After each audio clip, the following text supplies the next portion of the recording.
ओम नमः शिवाय। हेलो दोस्तों, आज की वीडियो में बताऊंगा कार्तिक माह में दीपदान का महत्व और उसकी पौराणिक कथा। कार्तिक माह में दीपदान करने से स्त्रियों एवं पुरुषों द्वारा जन्म से लेकर अब तक अर्जित पाप कर्म नष्ट हो जाता है। इस विषय में एक प्राचीन कथा बहुत ही महत्वपूर्ण है। आइए जानते हैं। प्राचीन काल में द्रविड़ देश में बुद्ध नामक एक ब्राह्मण निवास करता था। उसकी स्त्री बहुत दुष्टा और दुराचारी थी। उसके संग दोष से पति की आयु क्षीण होकर वे मृत्यु को प्राप्त हो गया। पति की मृत्यु के पश्चात भी वह स्त्री उसी घृणित कार्य में लगी रही। लोक निंदा से उसे तनिक भी लज्जा नहीं आती थी। उसका ना तो कोई पुत्र था और न ही भाई। वे सदैव भिक्षा से प्राप्त अन्न को ही ग्रहण करती थी। वे अपने हाथ से बनाए हुए शुद्ध भोजन को भी न खाकर मांग कर लाए गए बासी भोजन को ही करती थी।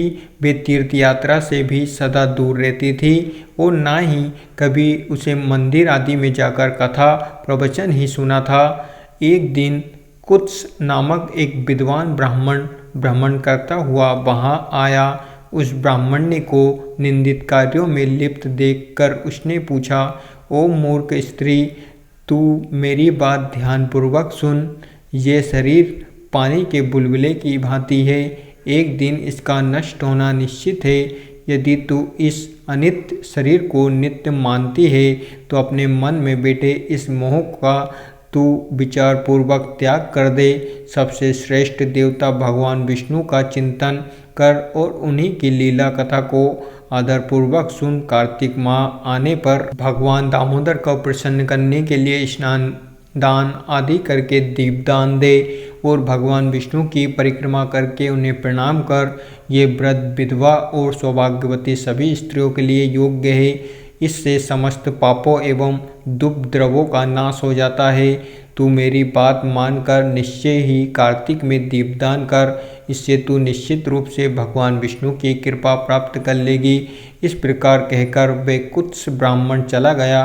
अब उस दुराचारी ब्राह्मणी ने भी पश्चाताप करते हुए ये निर्णय लिया कि वे कार्तिक माह में व्रत अवश्य करेगी। कार्तिक माह आने पर उसने पूरे महाप्रातःकाल सूर्योदय काल में स्नान और दीपदान किया। कुछ समय पश्चात आयु समाप्त होने पर वे मृत्यु को प्राप्त हुई और वे स्वर्गलोक में गई। समय अनुसार वे मुक्ति को भी प्राप्त हो गई। जो व्यक्ति कार्तिक व्रत में तत्पर होकर दीपदान के इस इतिहास का श्रवण करता है और स्वयं भी दीपदान करता है, उसे अवश्य ही मोक्ष की प्राप्ति होती है। इसी तरह ये कथा समाप्त होती है।